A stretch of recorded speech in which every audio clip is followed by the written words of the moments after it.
out of the 105,649 precincts, we have 2,079 precincts that have extreme frauds, and therefore my interpretation is they're really measuring that we have malevolent distortions or genuine frauds in those 2,079 precincts. And that's about 416,000 votes for Marcos that were produced by these genuine frauds. We have more than 10 times that number, 25,144 precincts estimated by the eForensics model as having incremental frauds, or these kind of smaller things. And these are more ambiguous. If we look at the number of votes that are tied to these 25,144 precincts that have these incremental frauds, the estimated number of fraudulent votes in those precincts was 1.7 million and change.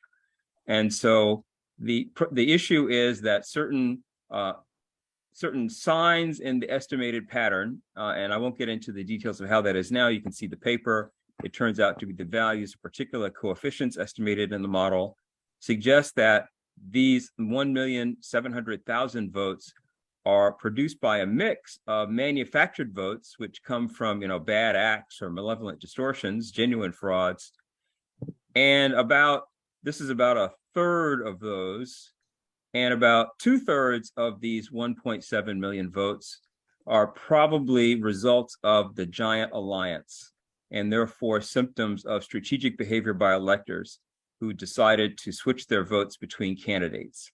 And so that's the story about the Marcos vote.